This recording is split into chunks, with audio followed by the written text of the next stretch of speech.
I knew this was going to happen because I had 3 words and now I need to remember what they were. Adventure. Survival. And Windbound for me is probably about exploration, discovery, and adventure. Ancient? No, I'll go with mystic.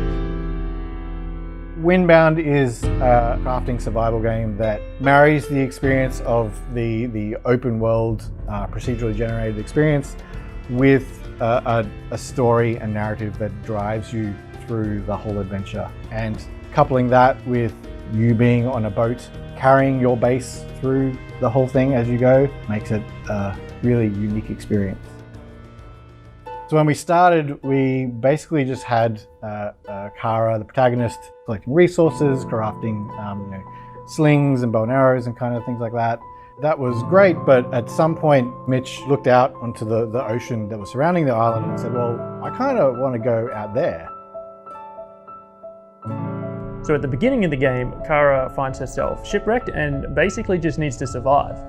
She comes from a people who have made their living off the land. They're hunters and gatherers, but then they also, just as much as important as the land to them is the sea. We wanted her to be a character that was able to survive in the situation. She isn't completely out of her depth.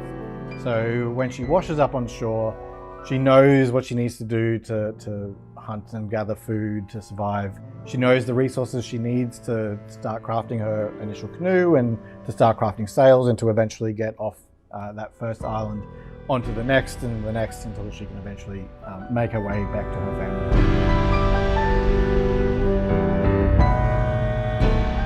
Early on, when you first start the game, you'll more or less see the same types of islands. So it is procedurally generated, but then as you play through the game, there'll be more types of islands with different biomes and different visuals and lighting.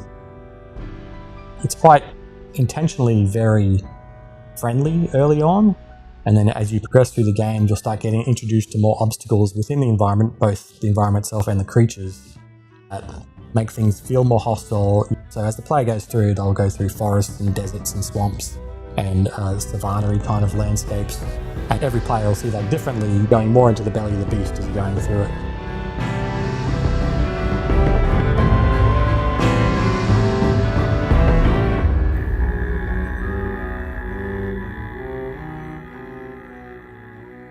When we initially came up with the idea with the boat, I'd been going out on a few sailing adventures with my brother at a lake near his place. And as soon as we mentioned the idea of putting a boat into the game, I immediately wanted to try and replicate having that experience of really raising and lowering the sails and tightening the sails in and out. Once you get your head around how that actually works, is really rewarding and a really fun experience. The boat was a great way to have players be able to still get that level of commitment and investment in something that they care about and rely on, but also be able to not feel tied down to one single location. Obviously there are still risks involved, like you've got reefs and you've got rocks and you've got waves and all that sort of thing, which don't play nice with a boat, but you're never tied down to one place. You rely on your boat to not only collect resources, but it's also your way to get back home, ultimately. Working on the creatures especially, I think is probably my favourite part, as well as being the most challenging. They've all got this level of kind of a bit of familiarity, but they're also very obviously distinct and different from the things you might expect to see. The blink, the sort of little rabbit thing, that's actually just me going like, and you speed it up, you get this sort of thing. Rather than being covered in regular fur, you'll see on their ears, they've got like these sort of, we call them blink fronds. They're almost like a feathery type of thing. And you'll use that for crafting your arrows and things like that. The pond wampers, which will fire toxic sort of sludge at Kara and temporarily poison her or anything else that's around. It's got this big burp, it does. And so I actually had to do this sort of sound and slow that right down. And then it sounds like this giant, tremendous burp.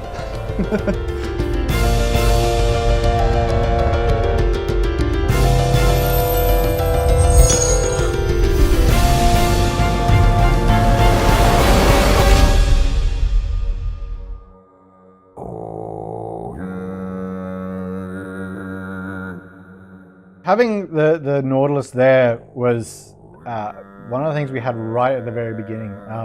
Yeah, the idea of having this big creature that played some part in the story and how you got through the world was something that was there right from the very beginning. The Nautilus, she finds out more about it as she plays through the game, and more about the world that she's in and the nature of the storms and everything around her. It's obviously got a lot of power behind it. It's something that gives the impression of being ancient. Perhaps doesn't take kindly to the presence of Kara or her tribe sailing so closely. I would hesitate to say more than that without just telling you what happens at the end.